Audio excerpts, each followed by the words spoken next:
So yan, what's up mga kalalabs? Tag-ulan naman. Nagluto tayo ng palaka. Wala. Luto tayo ng beef. Tapos luto tayo ng ginataang tuok kohol. Sa Kapampangan, suso. Lalagyan natin ng dahon ng kalabasa. Yung kalabasa nandito. Yan. Ginataan po natin yan. Mamaya. Vitamin D to help support strong bones. Hey guys! Exotic muna tayo. Yeah, exotic ganito. Ano yung exotic eh? Palaka. Betote.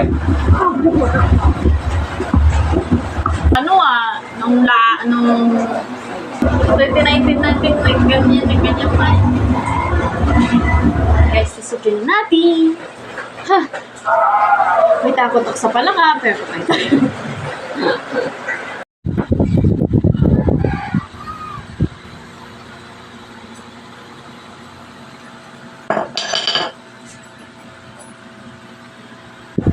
Gagawa po kami ng ice cream. Sayo, what's up mga kalalabs? Kahit malamig po ang panahon, gagawa po tayo ng DIY ice cream na panood po ng aking nalagas sa Ano po yung YouTube. trip namin eh. So, yan po ang mga ingredient po natin. Meron na po tayong angel. Meron po tayong cremo.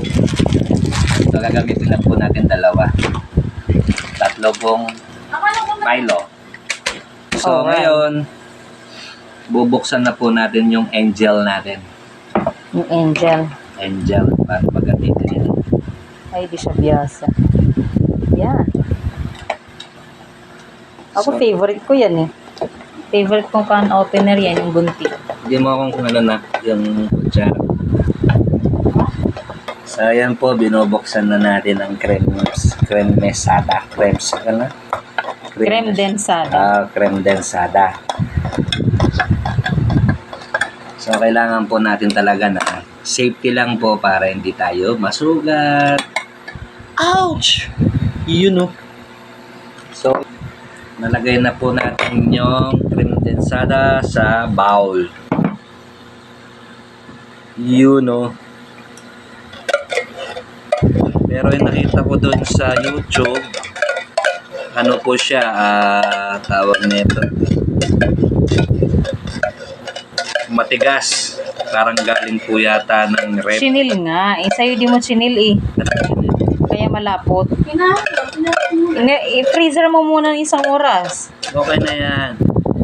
May ano naman daw siya eh. May pampato siya dyan. So, ayan po, no? So, ngayon, kailangan po natin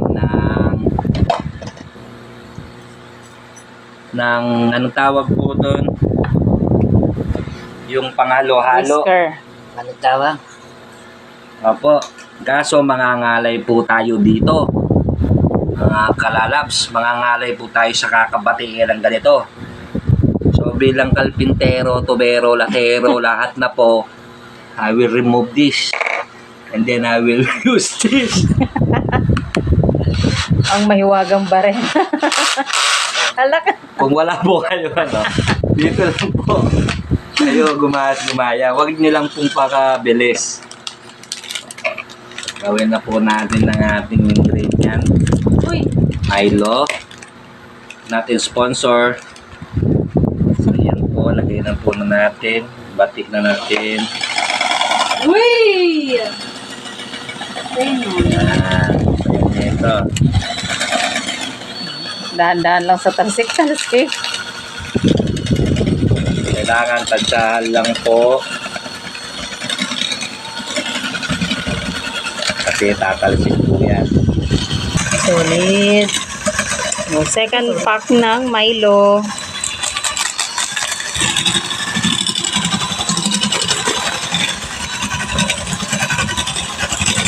Akala nila po, meron po silang makina. Pang mayaman po yun. Ito, pang mahirap lang po gawa nito. Lagi ka. Pang construction gawa yan. Pang foreman lang yan guys.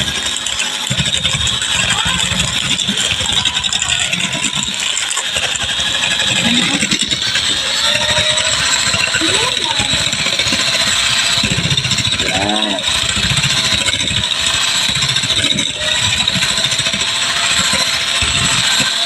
Diba? Ay, nahulog. Ano yan? Gusto Lang lumapot po ka? yan. Kung wala po kayong ano, ito lang po gamitin niya.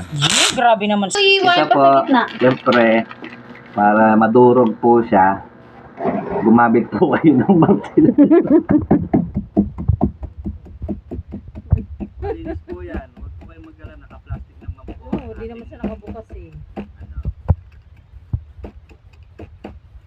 Dalawa lang po pwede.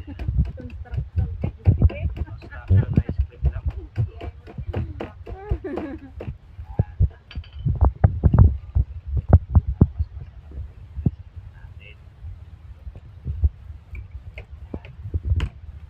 Wow.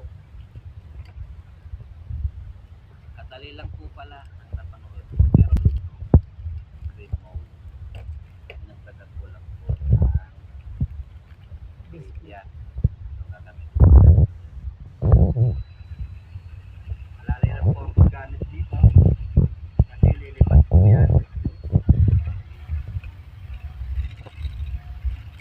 Para sa mga bakers na lang po meron ganito. Kasi rin po meron. Construction ice cream. Bukas yung ice cream mo na. Lagayan. Lagayan din ice cream din.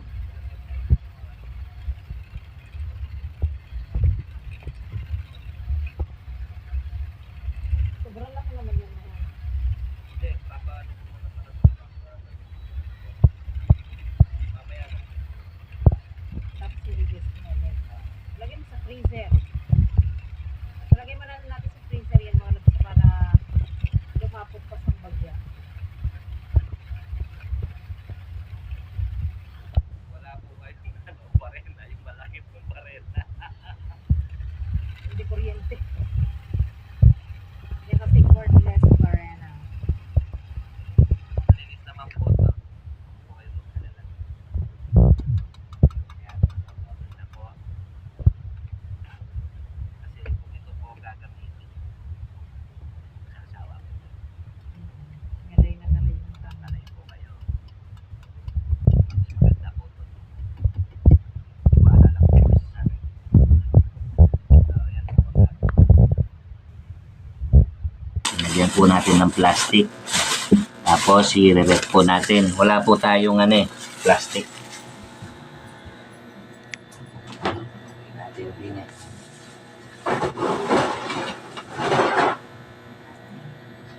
Dalawang oras lang po. Alright. Pwede na after 1-2 hours, pwede natin haluin ulit.